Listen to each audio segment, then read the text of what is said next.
tengah rimbunnya hutan Kabupaten Banyuwangi, tersimpan sebuah rahasia kuno tentang desa bernama Kendali Songo. Desa ini tak pernah muncul di peta manapun, baik digital maupun cetak. Konon, warga-warganya telah lenyap secara misterius puluhan tahun silam. Namun suara gamelan dan bayang-bayang kehidupan di sana masih terasa hingga hari ini. 3 tokoh utama memulai perjalanan investigasi yang akan membawa mereka ke dalam pusaran rahasia yang tak hanya mengancam logika, tetapi juga kewarasan. Nama saya Raka, dan saya percaya bahwa tidak ada misteri yang tak bisa dijelaskan oleh logika dan data. Tapi apa yang akan kami temui dalam perjalanan kali ini meruntuhkan semua prinsip itu. Saya dan tim Dina, sahabat sekaligus rekan kerja saya sejak kuliah, dan Anton, teknisi lapangan andalan, kami berangkat ke sebuah desa yang tak pernah ada di Google Maps. Laporan awal datang dari seorang netizen anonim yang mengaku mendengar suara gamelan dari tengah hutan di Banyuwangi. Ia menulis, "Aku melihat gapura tua dengan tulisan yang tak bisa dibaca. Saat aku balik badan, suara gamelan makin keras. Saat aku menoleh lagi, gapura itu hilang." Sebagai pemburu kisah-kisah rakyat yang terdokumentasi buruk, kami tertarik. Kami pun menempuh perjalanan darat dari Surabaya menuju Banyuwangi selama 9 jam. Tiba saat sore menjelang maghrib, kami menginap di rumah penduduk di Desa Alas Gedang, desa terakhir sebelum batas hutan. Warga di sana tampak enggan membahas desa misterius. Beberapa bahkan pura-pura tidak tahu apa-apa. Hingga kami bertemu Pak Darto, pria tua berusia lebih dari 80 tahun, yang sering duduk di gardu dekat sawah. "Kalian cari Kendali Songo? Jangan dilanjut, Nak," kata Pak Darto sambil menyalakan rokok lintingnya. "Desa itu bukan tempat kalian. Yang masuk banyak yang gak bisa pulang." Anton tersenyum sinis. "Pak, kita hanya ingin memetakan lokasi dan ambil gambar. Kami punya alat lengkap, bahkan bisa tembus kabut." Pak Darto melirik Anton, lalu menggeleng. "Alatmu itu nggak akan berfungsi di sana. Kalau tidak percaya, coba saja. Tapi ingat, sebelum matahari tenggelam, baliklah. Kalau tidak, kalian akan dilihat." Kata-kata "akan dilihat" itu terus terngiang saat malam datang. Kami semua sepakat mulai perjalanan esok pagi. Pagi itu, Anton memeriksa alat. GPS aktif, drone siap, baterai penuh. Kami berjalan kaki memasuki hutan berdasarkan koordinat dari laporan netizen. Baru 20 menit masuk, sinyal hilang. Anton mulai panik saat GPS-nya menampilkan simbol error. Bahkan, jam digitalnya mati total. Suhu udara turun drastis dari 32 derajat menjadi 24 hanya dalam waktu 5 menit. Padahal, belum jam 10 pagi. Dina melirik sekeliling, "Ada yang aneh? Dengar nggak?" Saya diam.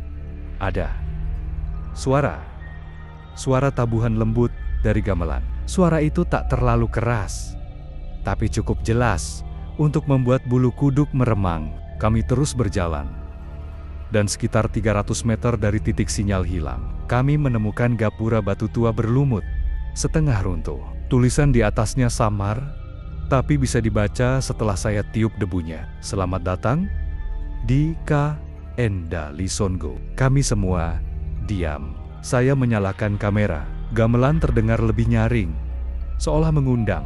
"Kita temukan desanya," bisik Dina. Namun satu hal ganjil, tidak ada satu rumah pun terlihat. Hanya hutan dan kabut tipis yang menggantung rendah. Tapi entah kenapa, saya merasa kami sudah diperhatikan sejak tadi.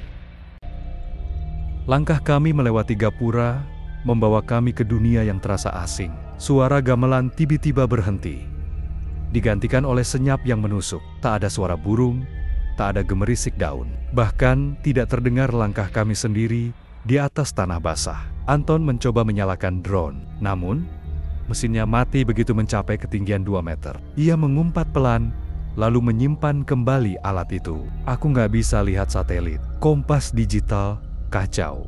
Tapi arah mata angin juga nggak terasa normal.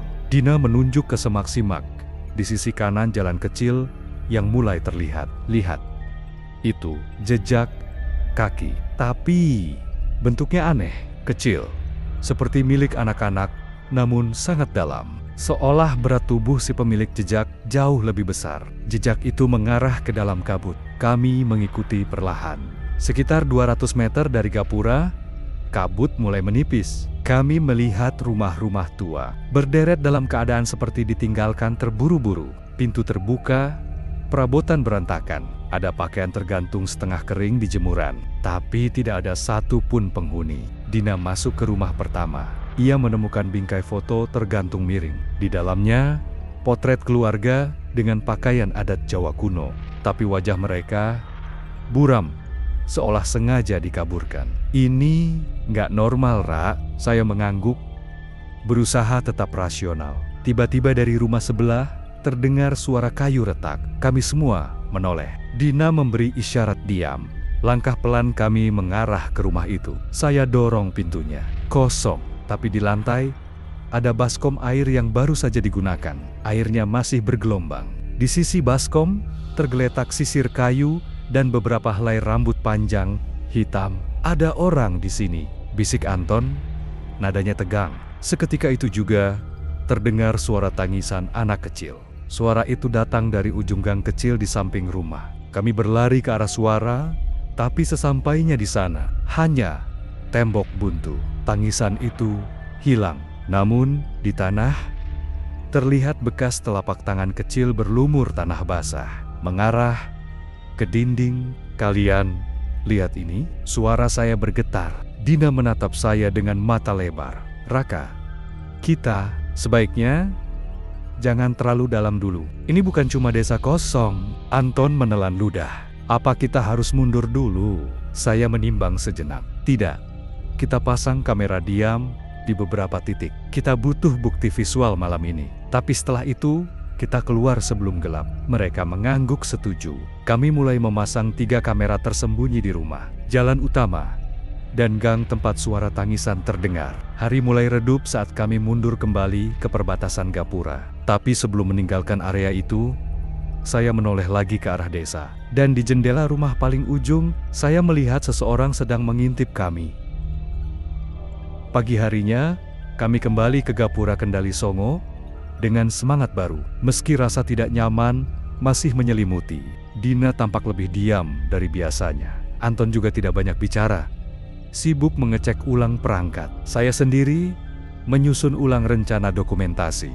Kami perlu tahu, apakah kamera malam sebelumnya berhasil merekam sesuatu. Saat kami mengambil kamera tersembunyi satu persatu, perasaan aneh mulai muncul. Kamera pertama di gang kecil yang merekam suara tangisan anak semalam hilang, hanya tersisa dudukan tripodnya, bengkok, seperti dipatahkan paksa. Kami saling pandang, tak ada yang bicara. Kamera kedua, yang kami pasang di rumah kosong, masih utuh.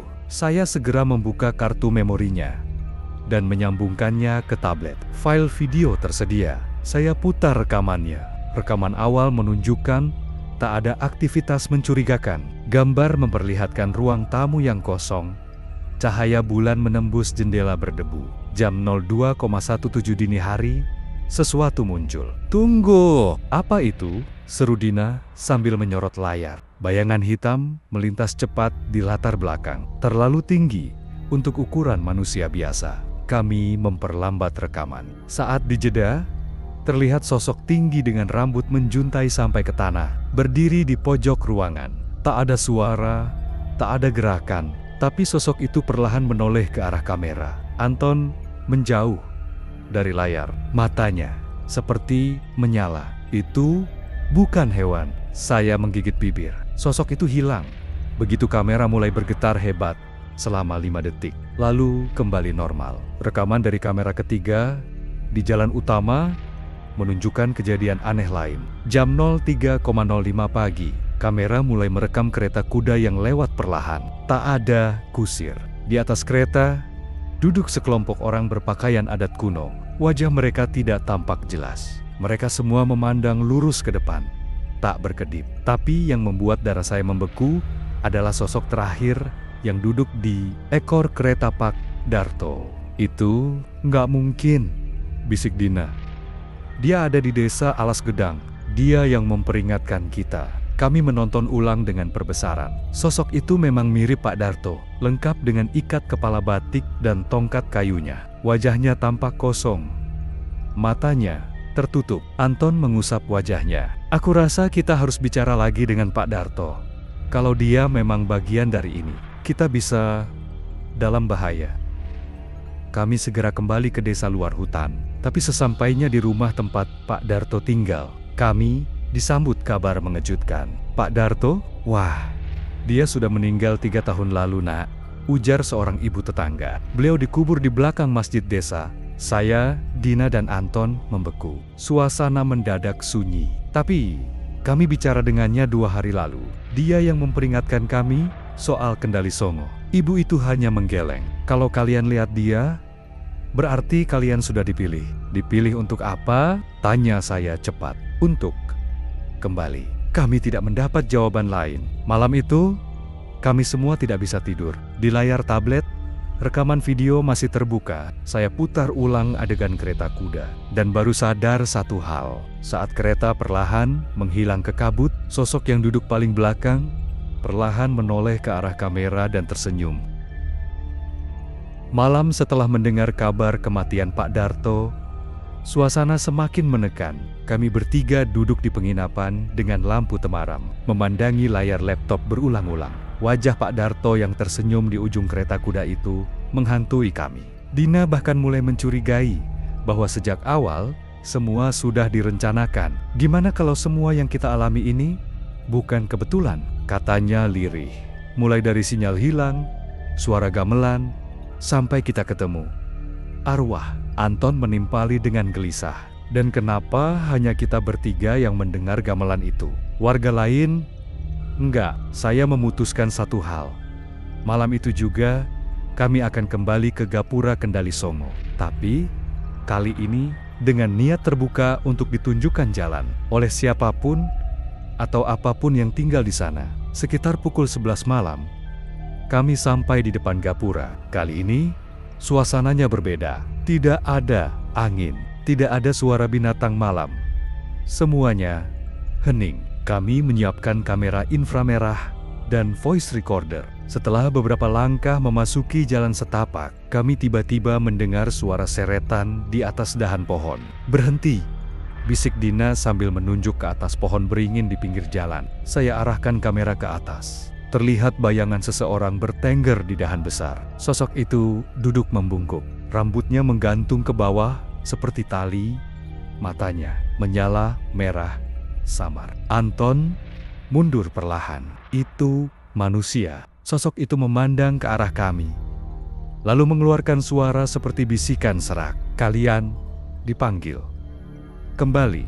Tiba-tiba dia menghilang, seperti terhisap ke dalam pohon itu sendiri. Kami saling pandang. Nafas tercekik. Namun sesuatu dalam diri saya, entah rasa penasaran atau dorongan supernatural, membuat saya berkata, kita teruskan. Sampai ke tengah desa, Dina menuntun dengan lampu sorot kecil. Saat kami melintasi jalan utama, suhu sekitar terasa menurun drastis. Hawa dingin menusuk, seperti masuk ke dalam lemari es. Lalu terdengar bunyi gamelan. Kali ini lebih dekat. Irama pelan, berat, seakan dimainkan di bawah tanah. Kami ikut arah suaranya dan sampai di sebuah bangunan besar yang sebelumnya tidak ada di sana. Sebuah pendopo tua dengan tiang kayu jati lapuk dan atap sirap penuh lumut. Di dalam pendopo, tampak sekumpulan orang duduk melingkar. Mereka mengenakan pakaian adat, tapi wajah mereka kosong, pucat, seolah tidak sadar. Raka, suara Dina bergetar. Itu aku. Saya menoleh ke arah yang ia tunjuk. Di dalam lingkaran duduk seorang wanita yang sangat mirip Dina. Dari rambut, bentuk wajah, sampai pakaian yang persis seperti yang dipakai saat ini. Dina mundur 2 langkah. Tubuhnya gemetar. Apa artinya ini? Saya tak sempat menjawab. Tiba-tiba, semua orang di dalam pendopo menoleh ke arah kami secara serentak. Mata mereka terbuka lebar, putih, tidak berkedip. Kemudian mereka berkata bersamaan. Suara mereka menyatu. Kalian sudah di tengah, tidak bisa kembali. Lampu kamera kami padam. Suara gamelan berubah cepat. Kami berlari. Tapi pendopo itu tidak berujung berubah seperti lorong tanpa akhir. Di kanan dan kiri, bayangan muncul dan menghilang. Anton terjatuh. Saya menariknya. Dina menjerit. Ada yang ikut kita, Raka. Ada yang megang bajuku. Kami tak tahu bagaimana, tapi tiba-tiba kami terlempar keluar gapura. Nafas kami memburu. Tubuh penuh luka gores dan tanah. Namun desa di sekeliling kami berubah. Tidak ada jalan mobil. Tidak ada rumah warga modern. Semuanya seperti kembali ke zaman 100 tahun lalu. Saya buka GPS. Tidak ada sinyal. Tidak ada koordinat. Hanya tulisan di layar. Selamat datang di Kendali Songo. Setelah dilempar keluar dari pendopo terkutuk di tengah malam itu, kami terdampar di suatu versi aneh dari desa Kendari Songo. Tidak ada listrik, tidak ada sinyal. Rumah-rumah terlihat seperti zaman kolonial, atap rumbia, dinding papan lapuk, dan jendela dengan jeruji bambu. Anton berjalan limbung. Dina masih terdiam sejak melihat kembarannya di dalam pendopo. Kita di mana sebenarnya? Tanya Anton pelan. Napasnya berat. Ini bukan desa yang sama, jawab saya. Ini versi lain, mungkin masa lalu. Atau sesuatu yang ditinggalkan waktu. Kami menyusuri jalan desa yang kosong. Angin sepoi membawa bau kemenyan dan debu tua. Di salah satu rumah, terlihat pintu terbuka sedikit. Saya melirik Dina. Dia mengangguk dengan ragu. Kami masuk. Di dalamnya hanya ada perabot reot, kain-kain putih tergantung di langit-langit, dan sebuah lukisan besar yang menggambarkan kami bertiga. Tapi anehnya, wajah kami dicoret hitam. Tiba-tiba terdengar ketukan 3 kali di pintu. Kami semua menoleh serentak. Tok, tok, tok. Saya perlahan membuka pintu. Tidak ada siapapun. Tapi di tanah ada selembar kain lusuh berisi tulisan tangan dengan aksara Jawa kuno. Untungnya, saya cukup paham dasar-dasarnya. 3 yang datang harus menjadi 1. Yang menolak akan tinggal selamanya. Anton panik. Apa maksudnya? Kita harus menyatu. Maksudnya mati bareng. Belum sempat saya menjawab, suara gamelan kembali terdengar. Tapi kali ini diikuti suara langkah kaki di atap rumah. Berat, lambat. Saya menyalakan senter. Atap reot itu berderak. Lalu tangan manusia perlahan menjulur dari sela-sela kayu. Jemarinya kurus, panjang dan gemetar. Kalian belum selesai. Kami kabur dari rumah itu secepat mungkin. Tapi begitu tiba di jalan utama, kami melihat sesuatu yang membuat darah kami beku. Patung-patung batu berdiri berjejer. Ada ratusan dan semuanya berwajah manusia. Bahkan lebih mengerikan, salah satu dari mereka berwajah Anton. Anton menjerit dan jatuh ke tanah. Wajahnya berubah ketakutan ekstrem. Itu aku. Aku diukir di situ, Raka. Ini apa artinya?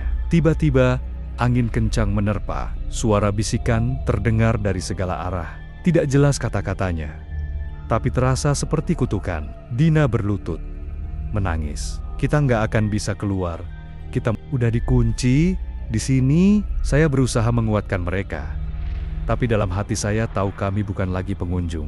Kami adalah bagian dari kisah yang lebih tua, lebih gelap, yang telah menelan banyak orang sebelumnya. Malam semakin larut. Kami memutuskan untuk bersembunyi di salah satu gudang tua, berharap bisa menyusun rencana esok hari. Tapi saat kami membuka pintunya, mayat Pak Darto tergantung di dalamnya. Namun, matanya membuka dan menatap kami. Pak Darto yang kami kira sudah meninggal gantung di dalam gudang, tapi matanya terbuka. Bukan hanya itu, matanya mengikuti gerakan kami. Kami membeku, napas tercekat. Raka, bisik Dina pelan. Kita harus pergi dari sini. Saya mengangguk dan menarik lengan Anton yang masih syok. Tapi saat kami hendak keluar, tubuh Pak Darto yang tergantung itu bergetar hebat, lalu mulai berbicara.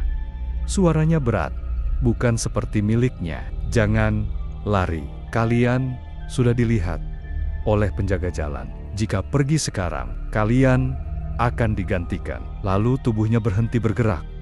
Seperti kembali menjadi mayat biasa, kami langsung keluar dan berlari sejauh mungkin dari gudang itu. Di ujung desa, kami tiba di lapangan kosong. Tapi malam itu, lapangan itu berubah jadi tempat perayaan. Di bawah cahaya bulan, kami melihat ratusan orang berpakaian adat Jawa.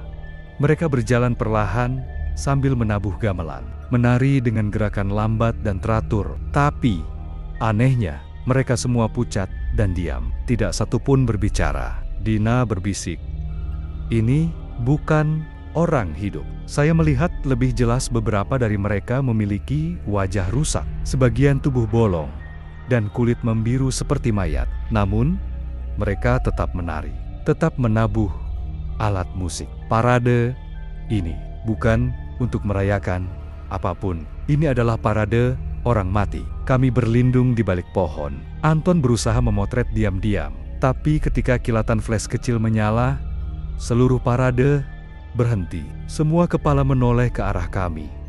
Serentak, sunyi, mengerikan. Satu persatu dari mereka mulai berjalan pelan, mendekat ke arah kami. Dina memegang tangan saya kuat-kuat. "Mereka lihat kita." Saya tarik mereka untuk kabur melalui jalan kecil di samping. Tapi bayangan besar menghalangi. Sosok tinggi, lebih dari 2 meter, berdiri membelakangi cahaya bulan. Ia memakai ikat kepala kain merah. Tubuhnya penuh luka bakar, dan matanya putih kosong. Penjaga desa, suaranya menggema seperti dari dasar sumur. 3 yang masuk, 2 harus kembali. 1 akan tinggal. Dia mengangkat tangan, dan dari tubuh parade orang mati itu muncul satu wanita yang melangkah maju. Wajahnya penuh luka dan wajahnya identik dengan Dina. Dina mundur. Itu bukan aku. Itu bukan aku. Sosok itu tersenyum miring, lalu berbisik, "Kamu harus pilih. Aku atau kamu yang tetap tinggal." Kami berlari tanpa arah, menerobos ilalang, kebun, dan semak belukar, sampai kami jatuh tersungkur di pematang sawah tua. Entah bagaimana, kami kembali ke jalan kecil pertama kali kami masuk desa ini. Tapi ketika melihat ke belakang, desa itu tidak ada. Tidak ada rumah, tidak ada jalan, tidak ada gapura, hanya hutan sunyi dan kabut tebal. Keesokan paginya, kami berhasil kembali ke kota terdekat. Tapi ada sesuatu yang aneh. Anton merasa tubuhnya terus dingin, seperti ada sesuatu yang menempel.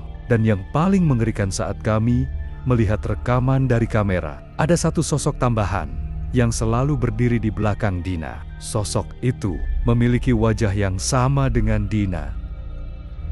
Kami berhasil meninggalkan desa itu atau apapun tempat itu sebenarnya dan kembali ke kota. Tapi kami tidak benar-benar merasa aman. Sejak malam itu, kami mulai merasa diawasi, terutama Dina. Setiap malam, Dina mendengar suara langkah kaki dari arah dapur. Tapi saat dicek, tidak ada siapapun. Anton mulai tidur sambil memeluk pisau dapur. Sementara saya sibuk menelusuri kembali rekaman yang kami ambil di desa. Dalam salah satu rekaman malam terakhir, ada sesuatu yang tak kami sadari sebelumnya.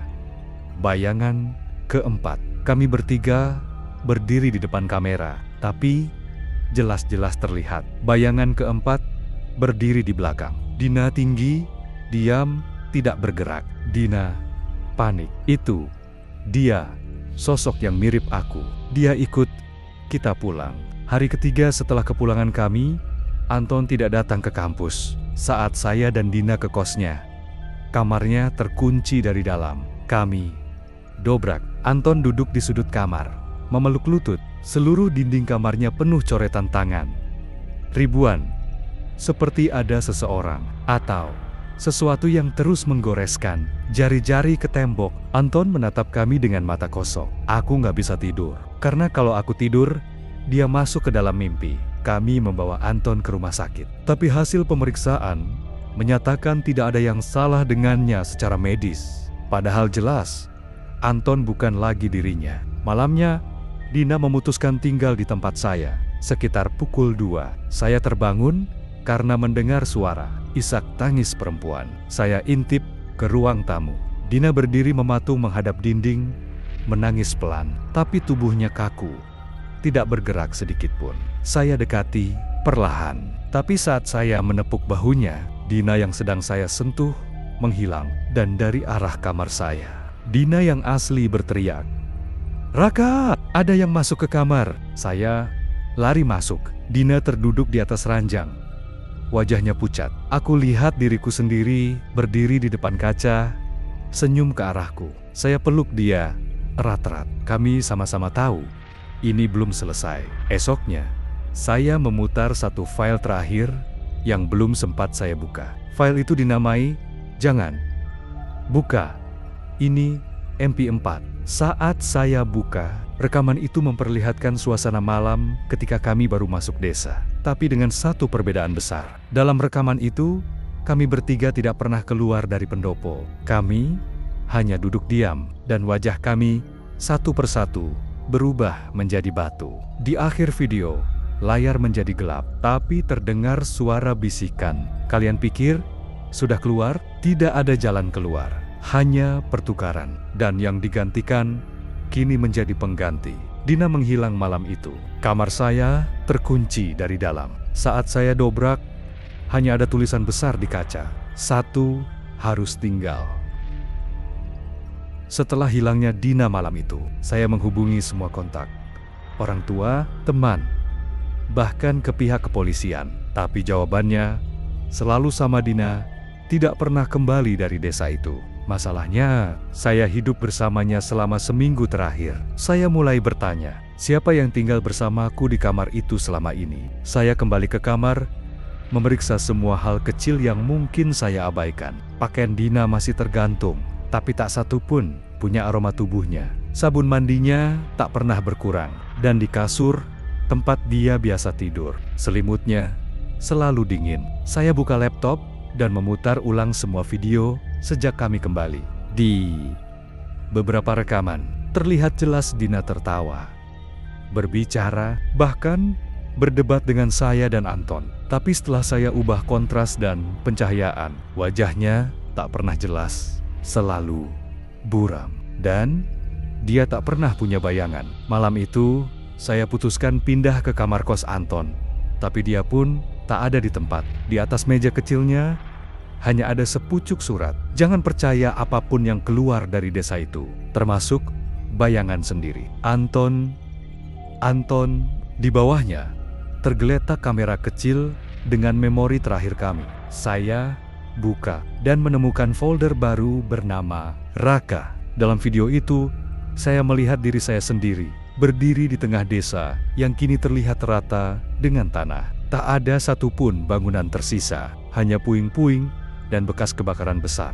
Tapi saya di video itu tersenyum ke arah kamera, lalu berbalik dan mulai mengupas wajah saya sendiri. Saya ingin muntah, tapi belum sempat saya tutup videonya. Layar menjadi hitam dan sebuah kalimat muncul perlahan.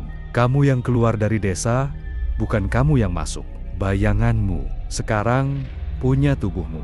Kamu hanya penumpang." Saya menoleh ke cermin. Bayangan saya tidak mengikuti gerakan saya. Ia tetap diam dan tersenyum. Saya lari keluar dari kos, menuju rumah orang tua saya di luar kota. Saya pikir saya bisa lari dari semua ini. Tapi begitu saya tiba, ibu saya membuka pintu, menatap saya dengan tatapan heran, lalu berkata, "Raka, kamu udah pulang, tapi kamu sudah di dalam kamar dari tadi sore." Saya berdiri membeku di ambang pintu. Ibu saya baru saja berkata, "Kamu sudah di dalam kamar dari tadi sore." Jantung saya berdegup kencang. Maksud ibu, siapa yang di dalam? Tapi sebelum sempat dijawab, dari arah lorong dalam rumah, seseorang melangkah keluar dari kamar saya.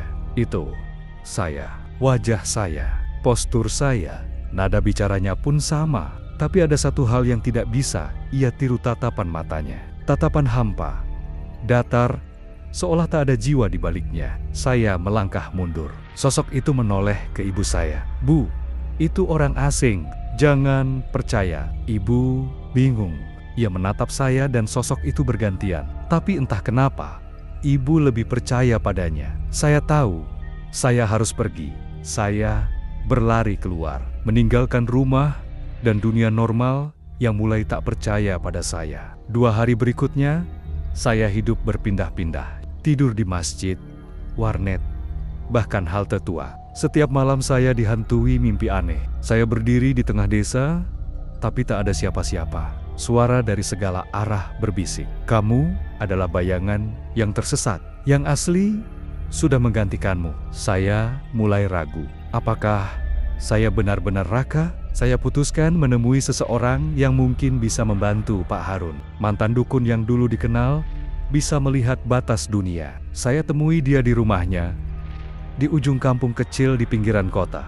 Begitu saya duduk, ia hanya menatap saya liket-liket dan berkata, "Kamu sudah melanggar batas. Desa itu bukan tempat manusia biasa." Ia mengambil cermin tua yang dibungkus kain hitam, lalu menyuruh saya mengintip ke dalamnya. "Kalau kamu masih punya bayangan, kamu masih bisa diselamatkan." Saya mengintip dan tidak ada apa-apa. Tidak ada pantulan, tidak ada bayangan. Pak Harun menatap saya ngeri. Kamu sudah mulai terhapus." Saya bertanya, "Lalu siapa yang pulang ke rumahku? Siapa yang di kota itu sekarang?" Pak Harun menjawab pelan, "Itu adalah duplikat, bayangan hidup yang mengambil posisi aslimu, tapi mereka tak sempurna, dan mereka harus terus menyerap ingatanmu agar bisa bertahan." Malam itu, saya tak bisa tidur. Di mimpi saya melihat semua kenangan saya dilucuti perlahan-lahan oleh sosok lain yang wajahnya sama seperti saya. Dan ketika saya terbangun, saya tidak ingat siapa nama saya. Saya duduk di bangku halte tua. Hujan gerimis menetes dari atap seng yang berkarat. Saya tak tahu siapa saya. Ingatan saya mulai kabur. Nama saya, wajah orang tua saya, bahkan warna kamar saya, semuanya mulai redup seperti kabut pagi yang hilang ditelan waktu. Saya hanya tahu satu hal pasti, saya bukan orang biasa lagi. Tengah malam, saya bermimpi lagi, tapi kali ini berbeda. Saya tidak melihat desa dari luar, saya berada di dalamnya. Tapi semuanya aneh, langit gelap, tapi bukan malam. Matahari tak terlihat, tapi cahayanya ada. Warga desa berjalan tanpa kepala, tapi bisa berbicara. Seorang lelaki tua menghampiri saya. Bajunya compang-camping, matanya kosong.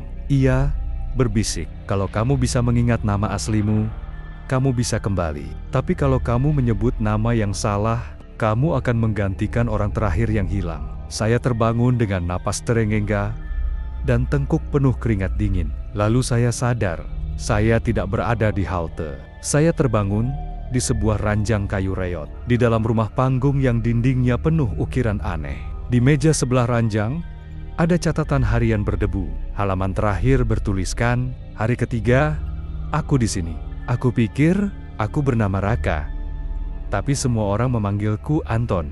Hari ke-7. Aku tidak ingat siapa aku. Hari ke-10. Aku dengar seseorang mengetuk pintu dan menyebut namaku dengan suara yang sama persis dengan suaraku. Saya mencoba keluar dari rumah, tapi ketika saya membuka pintu itu tetap menuju ruangan yang sama. Saya berputar, membuka jendela, tapi jendelanya memperlihatkan ruangan lain dari rumah itu. Saya menyadari saya berada di desa, tapi desa itu kini ada di dalam kepala saya. Tiba-tiba terdengar ketukan, bukan dari pintu, tapi dari lemari kayu besar di pojok ruangan. Tok, tok, tok, tok, tok. Saya dekati. Suara itu makin cepat. TOKT, OKT, OKT, OKT. Saya buka pelan-pelan. Di dalamnya gelap. Dan dari balik kegelapan itu, saya melihat mata saya sendiri menatap saya. Wajah saya, tapi rusak. Seolah dibentuk dari ingatan yang setengah hancur. Wajah itu berbisik, "Kalau kau tidak bisa kembali, maka aku yang akan hidup menggantikanmu sepenuhnya." Saya berdiri di tengah rumah panggung itu. Langit-langit bergemetar. Seolah rumah ini bukan hanya kayu dan paku, tapi makhluk hidup yang bernapas dalam diam. Saya ingin keluar, tapi pintu terus membawa saya kembali ke tempat yang sama. Loop, saya mencoret dinding dengan paku tajam lambang X, besar untuk menandai waktu dan ruang. Tapi, tak lama kemudian, tanda itu hilang, digantikan dengan tulisan lain. Kamu bukan yang pertama. Saya mulai mendengar suara-suara di balik dinding, tangisan, rintihan, dan kadang suara saya sendiri memanggil, "Raka, buka pintunya. Aku sudah menunggu terlalu lama." Saya menjerit, "Aku Raka." Tapi suara itu tertawa. "Kalau kau Raka, kenapa kau lupa tanggal lahirmu?" Saya terduduk, menggigil, lalu sebuah suara yang lain lebih lembut, seperti suara perempuan muncul dari balik lantai. "Kamu harus bakar sesuatu milikmu. Kenangan itu harus dihapus agar bisa keluar." Saya merogoh saku. Ada foto lama. Saya dan ibu saat masih kecil. Tangan saya gemetar, api kecil dari korek menyala. Saya lihat wajah ibu di foto itu perlahan menghilang saat api menjilat ujungnya. Dan saat foto itu jadi abu, dinding rumah terbuka perlahan, seolah menerima pengorbanan saya. Di luar rumah itu, saya tidak berada di desa. Saya berada di jalan kecil yang pernah saya lewati dulu. Tapi, ada yang aneh. Tidak ada suara, tidak ada angin. Langit di atas tidak hitam, tidak juga biru tapi merah pekat. Seperti luka terbuka, di tengah jalan berdiri seseorang yang wajahnya kabur. Seperti diselimuti kabut, ia berjalan ke arah saya, lalu berkata dengan suara saya sendiri, "Kau bakar kenanganmu. Jadi sekarang, aku yang asli. Kau hanyalah sisa, pilihannya cuma dua. Kembali ke rumah dan jadi bagian dari desa selamanya. Atau hapus semua yang tersisa dari siapa kamu, dan biarkan aku hidup menggantikanmu." Saya tidak menjawab. Saya hanya berdiri mematung, karena di momen itu, saya sadar saya tidak lagi takut, karena rasa takut sudah tidak termasuk dalam diri saya yang sekarang. Langkah kaki saya berat di depan saya. Sosok dengan wajah saya sendiri masih berdiri diam, tapi penuh ancaman. Langit merah itu berputar seperti pusaran neraka. Udara mengalir dingin, tapi bau amis menyesakkan dada. Saya berpikir, apakah ini pilihan nyata, atau semua ini hanya labirin yang dibentuk oleh ingatan yang hancur? Tiba-tiba, suara dari belakang memanggil, "Raka, kamu belum selesai." Saya menoleh. Siska, satu-satunya orang dari kelompok kami yang belum menghilang. Tapi wajahnya sekarang seperti topeng kering, pucat, kosong. "Aku sudah lihat semuanya. Kamu bukan Raka lagi. Kamu tinggal sisa rasa takut, dendam, dan pengkhianatan." Saya bergetar. Aku tidak pernah mengkhianati siapapun. Siska tersenyum miring. "Kamu lari saat Dion masuk ke sumur. Kamu tidak pernah kembali cari Nadia. Dan kamu sembunyi saat kami semua mendengar suara dari balik pohon. Kau tahu, itu bukan suara manusia." Saya tidak bisa berkata-kata. Satu persatu, suara mereka semua muncul. Dion, Nadia, Rama. Mereka mengelilingi saya, bukan dalam wujud asli, tapi sebagai bayangan tubuh-tubuh yang sudah dicuri desa. Wajah mereka meleleh, seperti lilin terbakar. Tangan mereka menunjuk ke dada saya. "Kamu sudah memilih untuk tetap hidup dan membiarkan kami menghilang." Saya ingin berteriak, ingin lari, tapi tubuh saya terkunci. Sosok yang menyerupai saya melangkah lebih dekat, lalu berbisik, "Biarkan aku keluar. Kau yang tinggal di sini. Aku akan hidup dengan nama Raka. Dunia tak akan tahu. Yang asli tinggal di tempat yang tak terlihat." Saya menunduk. Hati saya berat. Tapi saya tahu saya memang pengecut. Saya memang lari. Saya memang menyimpan rasa bersalah. Dan mungkin saya memang pantas untuk mengganti mereka. Saya mengangkat kepala, menatap diri saya itu, dan berkata, "Ambil saja. Aku lelah." Dalam sekejap, semuanya menghilang. Saya membuka mata. Saya berada di sebuah warung kecil pinggir jalan. Orang-orang lalu lalang, motor melintas, langit cerah. Saya menyentuh wajah saya. Saya hidup. Tapi di kaca jendela warung, Bayangan saya tidak menatap balik. Ia hanya berdiri membelakangi, memudar perlahan. Dan di balik bayangan itu, terlihat desa kabur yang hanya bisa dilihat oleh mereka yang pernah ke sana. Tak ada yang tahu kisah ini. Tak ada yang percaya. Tapi kadang, di malam yang terlalu tenang, saya dengar suara langkah kaki dari balik lemari. Atau ketukan dari lantai bawah rumah. Dan saya tahu, itu bukan mimpi. Itu pengingat bahwa saya yang sekarang bukan lagi saya yang dulu.